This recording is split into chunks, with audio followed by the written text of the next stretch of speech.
তো প্রিয় দর্শক দেখতে পাচ্ছেন ঘরটাকে তোলা হচ্ছে, শ্যাম ভাই সরাসরি দেখাচ্ছি আপনাদেরকে। দেখুন এই ঘরগুলোকে এইভাবে জয়েস দিয়ে লোহা লাগিয়ে এই জয়েস দিয়ে দেখুন তুলছে কীভাবে আস্তে আস্তে, কিন্তু মাটির নিচ থেকে এখন পর্যন্ত कितना फुट उठा है भैया? 12 फीट उठ गया है। अभी আরও 2 ফুট মানে উঠতে বাকি থাকবে। তো এইভাবেই কিন্তু চলছে ভাই, শ্যাম ভাই সরাসরি দেখাচ্ছি। অ্যাকচুয়ালি কিন্তু আমি দাঁড়িয়ে রয়েছি জঁদড়া, তো জঁদড়া দেখতে পাচ্ছেন যে বাঁধটা ধসে গেছিলো সেই পোস্টার থেকে এদিকটা দেখান, সেই পোস্টার থেকে এটা কিন্তু পুরো লেভেল হয়ে গেছে এবং আর কয়েকদিনের মধ্যে পুরো কমপ্লিট যে হবে বলেছিলাম আপনাদেরকে, পুরো হয়ে গেছে। আর সেদিকে দেখতে পাচ্ছেন বাড়িও সোজা হয়ে গেছে। তো আজকে বাড়ির মালিককেও দেখতে পেয়েছি যে বাড়ির মালিক আছে, এবার জানি না ভিডিও করতে দিবে কিনা, তো ওনার পারমিশন নিয়ে কিন্তু ভিডিওটা বানাবো। তো চলো শ্যাম ভাই সরাসরি দেখাচ্ছি। আর এই জায়গাকে আসলাম কিভাবে, এই 2 ফুট 1.5টার সময় বেরিয়েছিলাম বাড়ি থেকে, কিভাবে আসলাম এই জায়গায়, কি খাওয়া দাওয়া করছি, একটু পেছন দিকে ভিডিওটা একটু আপনারা দেখুন।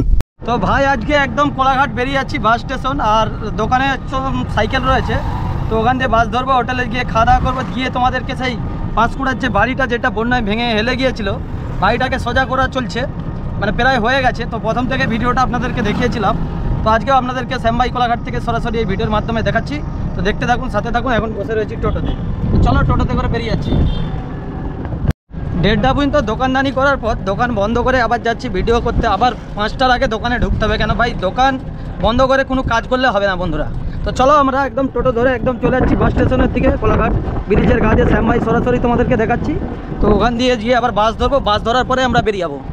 তো চলো ভাই কোলাঘাট একদম বাস স্টেশন যাচ্ছি, আর এখানে একজন দাদা ভাইয়ের সাথে দেখা হলো, হ্যান্ডসাপ করলাম। তো চলো শ্যাম ভাই এখান থেকে যে বাস ধরবো, বাস ধরার পরে আমরা সেই জায়গায় বেরিয়ে যাচ্ছি, পুরো একদম চলে এসেছি বাস স্টেশনে। তো অ্যাকচুয়ালি আমি যাবো পাঁশকুড়া, তো এই দিক দিয়ে একদম কলকাতা বাসগুলো যাচ্ছে, তো আমাকে যেতে হবে অ্যাকচুয়ালি সে পাশটায়। তো দেখে ভাই রোডটা পাড়াতে হবে, গাড়ি প্রচুর 2 ফুট টাইমে রয়েছে, দেখে না রোড পাড়ালে ইন্দা ভোগম মায়ের ভোগে চলে যেতে হবে, ঠিক আছে, পরিবার ফার নিয়ে থাকি। তো ভাই অনেক দূরে গাড়ি আছে আর রোডটাও পাড়াচ্ছি ছুটে একদম। তো চলো সেপার থেকে একদম বাসটা ধরবো, ওপাশ থেকে যাচ্ছি, যে একদম গাড়ি ধরবো। তো ভাই সেখান থেকে বাস থেকে হেঁটে আসলাম, তো এখানে দাঁড়াবো, এখান থেকে বাসটা পাবো, বাসটা পাওয়ার পরে কিন্তু আমি যাবো পাঁশকুড়া। তো বন্ধুরা প্রচুর রোদ, এখানে সব ওয়েট করছি, মানে অনেকেই রয়েছে, সবাই বিভিন্ন জায়গায় যাচ্ছে, আমি ওই জায়গায় ওয়েট করছি বাসের জন্য। তো কয়েক মিনিট দাঁড়িয়ে রয়েছি, জানি না কখন বাস পাবো। বাস আসলে এই জায়গা থেকে কিন্তু বেরিয়ে যাবো আমরা পাঁশকুড়া মেচক গ্রামের উদ্দেশ্যে। তো অনেকক্ষণ দাঁড়ানোর পর বাস পেয়ে গেছি, দেখতে পাচ্ছ পুরো বাসে ভর্তি লোক, আর একদম সরাসরি আমরা চলে যাচ্ছি মেচক গ্রাম। আর মেচক গ্রাম থেকে দাঁড়িয়ে ওখানে খাওয়া দাওয়া করে তারপরে আবার বেরিয়ে যাবো আমরা পাঁশকুড়া। তো চলো একদম বাসে করে একদম বেরিয়ে যাচ্ছি দ্রুত, একদম ফাটাফাটি লাগছে। ঠাকুমা কোথায় যাবে? বকুলতলা। আচ্ছা আচ্ছা, কোথায় গেছিলে? কোথায়? কোলাঘাট গেছিল। কেন? ডাক্তার। আচ্ছা আচ্ছা, ডাক্তারখানা কোলাঘাট এসেছিল দেখাতে, বকুলতলা যাচ্ছে। তো ভাই বাসে করে চলে আসলাম, মাত্র 20 টাকা, কোলাঘাট থেকে আসলাম 20 টাকা করে টিকিট মেচক গ্রাম। তো চলো এখানে এবার একটু খাওয়া দাওয়া করবো, খাওয়া দাওয়া করার পরে তারপরে আবার বেরিয়ে যাবো ওখানে। আর এই জায়গায় আমরা আসছি বলে দেখতে পাচ্ছ আমাদের যাতে না অসুবিধা হয়, সিভিল পুলিশ পারাপার করে দিচ্ছে। তো চলো এই জায়গা থেকে এবার আমরা একটু খাওয়া দাওয়া করে নিচ্ছি হালকা করে, তারপরে আবার সেই জায়গায় যাচ্ছি বন্ধুরা। তো তোমরা দেখো এই রোদের বেলা কটা বাজছে এখন বাজে 1.5টা নয় 2টা বাজতে যায়, 2টা বাজতে যায়। এই 2টার সময় আমি তো 1.5টার সময় ঘর থেকে বেরিয়েছি, 2টা বাজতে যায়, প্রচুর রোদ। আমরা এখন বনমালী কলেজের দিকে যাচ্ছি, এই সামনাসামনি এই রাস্তায় হোটেল আছে, এখানে একটু খেয়ে দিয়ে তারপরে যাচ্ছি আর কি। তো আজকে যে হোটেলটা এসেছি মাছ ভাত 75 টাকা, আর এক্সট্রা যদি তুমি ভাত লাও 3 টাকা প্লেট। তো চলো খাওয়া দাওয়া করে দিয়ে তারপরে এখান থেকে বেরিয়ে যাবো আবার। তো ভাই মাছ ডাল আছে, ভাত আছে, আর দেখতে পাচ্ছেন শাকের তরকারি আর কুঁদরি ভাজা, আর মাছের পিসটাও বড়, মাত্র 75 টাকা। আর এক্সট্রা ভাত নিলে 2 প্লেট নিলে 5 টাকা, আর 1 প্লেট নিলে 3 টাকা। তো চলো এখানে খাওয়া দাওয়াটা করে নিচ্ছি। মেচক গ্রাম থেকে বনমালী কলেজ যাওয়ার পথেই পড়েছিল দাদা বৌদির হোটেল। তো এখানে হচ্ছে 95 টাকার মধ্যে হচ্ছে মাছ ভাত পেট ভর্তি, এবং তার সাথে ডিমের কারি, পাঁপড়, চাটনি, খুব সুন্দর খাওয়ার দাওয়ার। এখানে কেউ কখনো বিপদে পড়ে গেলে এখান থেকে খেয়ে যাবে তোমরা, ঠিক আছে। এই যে দাদা বৌদির এই হোটেলে 35 বছর ধরে মানুষকে সেবা দিয়ে যাচ্ছে।